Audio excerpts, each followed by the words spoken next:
Sahabat pujian penyembahan yang dikasihi Tuhan Yesus Kristus, saat kita membaca kitab Kejadian, kita menemukan bagaimana Allah dengan penuh cinta menciptakan manusia menurut gambarnya, yakni diciptakannya laki-laki dan perempuan. Kejadian 1 ayat 27. Ia juga menetapkan pernikahan sebagai sebuah rancangan kudus, tempat di mana dua manusia menjadi satu daging. Kejadian 2 ayat 24. Dalam rancangan ini, Allah tidak hanya memberikan keharmonisan, tetapi juga tujuan untuk melanjutkan kehidupan yang mencerminkan kasih Allah kepada dunia.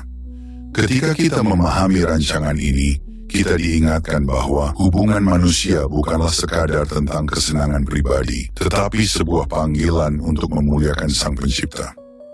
Namun bagaimana jika manusia itu memilih jalan yang berbeda?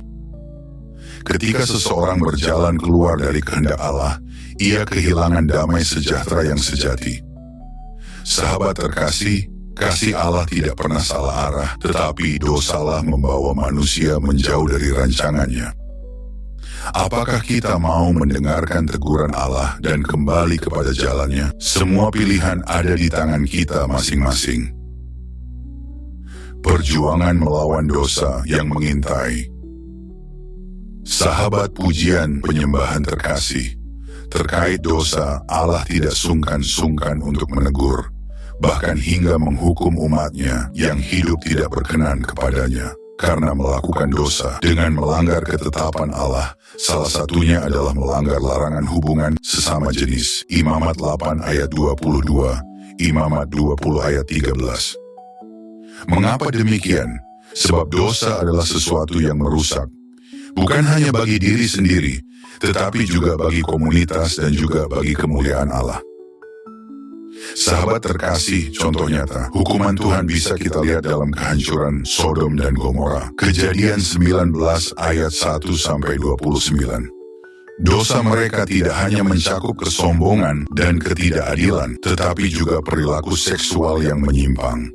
Ini adalah peringatan bagi siapa saja yang memilih untuk hidup dalam dosa. Namun di balik hukuman Allah, selalu ada panggilan untuk bertobat.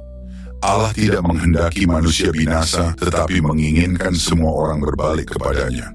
Jika kita masih memilih untuk menolak jalannya, kita harus bertanya pada diri sendiri, apakah hidup ini benar-benar membawa kepuasan, ataukah hanya kehampaan yang semakin dalam?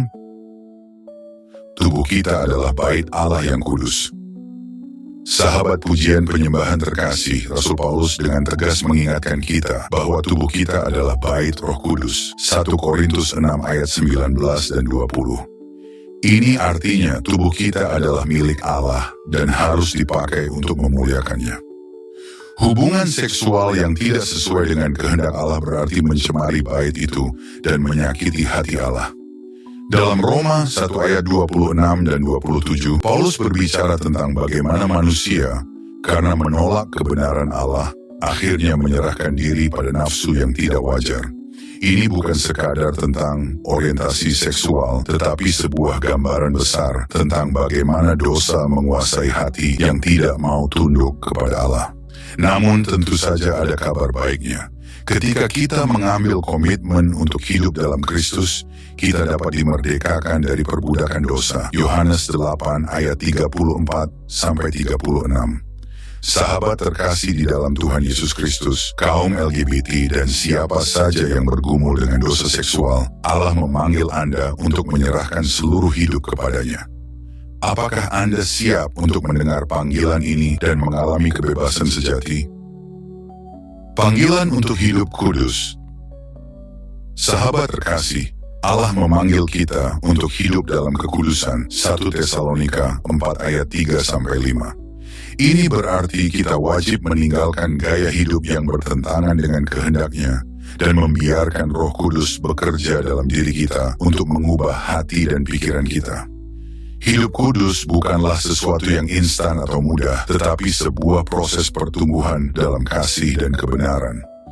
Sebagai orang percaya, kita diajak untuk mengatakan kebenaran dalam kasih. Efesus 4 ayat 15. Ini berarti tidak menghakimi orang lain dengan kebencian, tetapi juga tidak membiarkan dosa tanpa konfrontasi. Untuk Anda yang merasa hidup dalam kebingungan atau jauh dari Allah, teguran ini adalah tanda kasih-Nya. Kembalilah kepada jalan Tuhan, tinggalkan dosa, dan mulailah hidup baru di dalam kekudusan yang Allah kehendaki.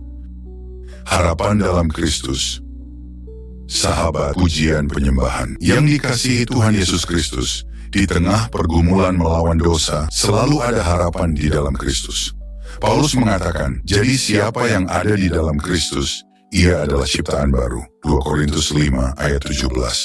Ini artinya masa lalu kita, termasuk dosa dan kelemahan kita, dapat digantikan dengan hidup baru yang dipenuhi kasih dan kebenaran Allah. Sahabat pujian penyembahan terkasih, dalam proses ini tentu saja gereja memiliki peran yang sangat penting untuk menjadi komunitas yang mendukung, mengarahkan, dan mendoakan. Kasih Allah tidak pernah membiarkan kita dalam kehancuran, tetapi selalu menarik kita kepada pemulihan. Sekali lagi, untuk kaum LGBT atau apapun sebutannya dan siapa saja yang merasa terbelenggu oleh dosa, Allah sangat mengasihi Anda.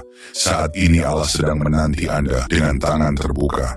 Apakah Anda siap menjawab panggilan ini dan menerima panggilan dan pemulihan yang sejati dari Tuhan? Jangan tunda lagi, karena hidup di dalam terang Kristus adalah hidup yang penuh dengan damai dan sukacita kekal. Tuhan Yesus memberkati kita semua, dan sampai jumpa pada video selanjutnya.